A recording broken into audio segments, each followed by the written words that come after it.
If a swing is swinging and no one's on it, is it really any fun? The answer is yes. Yes, it is. Because it looks cool in video. Hi, listen, this is very important. Something very important. Everybody, put down your, oh, there's my neighbor. Hi. Put down your spatula. Put down your sandwich.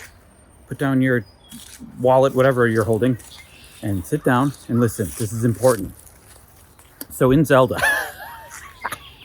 I've been playing a lot of Zelda these days, you guys, and I just put out if you follow me on the newsletter, I'm going to be sort of rehashing some of the things I said in there. The thing is, my search for the paraglider in Zelda is a metaphor for life and fears of failure, and that's about it. So in the game, there's this paraglider, right? You use it when you fall off a cliff, or when you're at a high place. You jump, you float down gently to the ground, and I didn't find it right away in the game. I was meandering. I was moseying around, not going where I was supposed to, and then eventually forgot that there was a place I was supposed to go. And I'm like, wait, where's the paraglider? The paraglider showed up right away in Breath of the Wild. Where is it? Where's the paraglider? And everything got hard. And I was like, wait, it would be so much easier with this paraglider. Why do I need the paraglider so much? Well, started thinking about it, because it's like a security blanket. You know, you're up in a high place, you fall off a cliff, you just use a paraglider, you're not gonna die.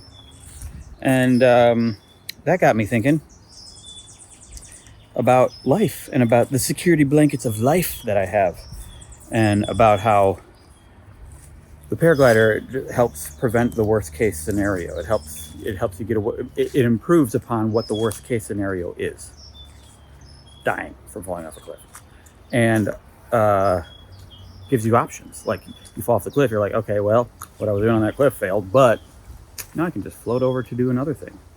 And I start thinking, like, in life, I feel like that's useful to think about your worst case scenarios and what they are, why they're so bad, and how you can improve them. Or maybe they're not as bad as you think. Maybe you already have a paraglider and you don't even realize it, and so you're worrying and you're stressing about doing something. You're not going to do it because you're afraid of failure, but the failure is probably just isn't quite as bad as you think it is. And then I started thinking about Tim Ferriss wrote an article. This is the second video in a row where I've referenced Tim Ferriss. He wrote an article called Fear Setting, a thing he says he does like once every month, which is instead of focusing on your goals, focus on worst case scenarios. He has a list. It's a long article. It's got anecdotes, and then questions you can ask yourself about your worst case scenario. And he talks about being afraid to do certain things, and then once he really focused on what he was actually afraid of and what the worst case scenario actually was, it wasn't nearly as bad as he had built it up to be. Like, there are ways out.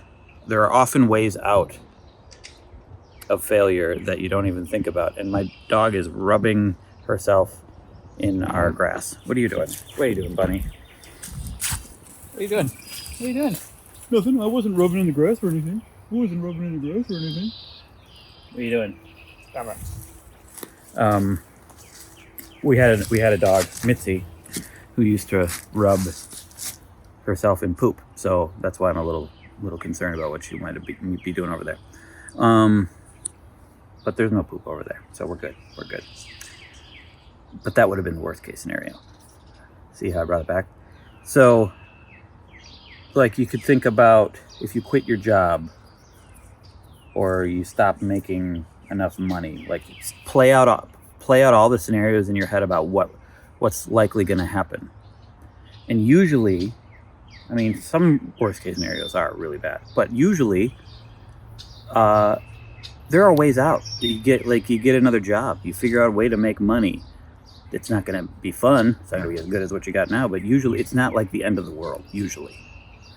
And fear setting is a good way to overcome whatever it is you're afraid of trying. Taking that leap, because you may already have that paraglider metaphor.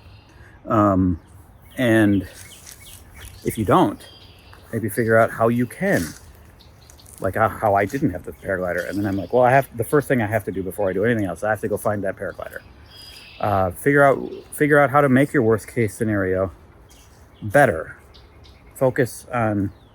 So the point being, like, take the focus off of your goal when you feel like you're not accomplished. You're struggling to decide to do it. You're afraid to do it, or you don't know what to do. Focus more on the worst case scenario as a way out of that obstacle, whatever it is you're afraid of. Think about, often when when I'm afraid of something, I don't even think about, I'm not thinking logically, I'm just thinking, ooh, that would be bad. But then because you don't want to think about the failure. But if you really delve into the details of most worst case scenarios, I don't know about most, but many worst case scenarios, you might find out that what could happen that is bad won't be so bad, and you can overcome it. So I recommend checking out that article about fear setting from Tim Ferriss, and I like Zelda Tears of the Kingdom. It's a really great game, you guys, and my daughter really likes watching me play it, and she keeps saying, Dada, can you play Zelda? And being the good father that I am, I comply and I play. Sometimes when she's not even there. So that's how good of a father I am, how committed. And so whatever it is you're afraid of, maybe it isn't as bad as you think. It might be bad. It might still be bad. It might be bad things happening. It might actually be really bad. You might be right about about what you're afraid of. But I think often you might not be. So just really, really run the scenarios in your head about all the bad things that could happen, and are they so bad? And remember that you have other people. You probably have other people in your life who will help you should things get bad. You might have to swallow your pride a little. Pride's delicious. I think that's about it for today, folks. I'm just gonna put my lips like this and let's watch my dog.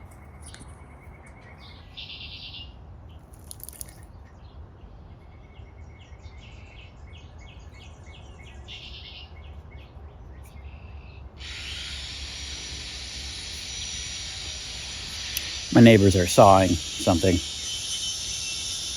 A little respect, please. Should I go over there and tell them to respect me? That's a good neighborly thing to do, right?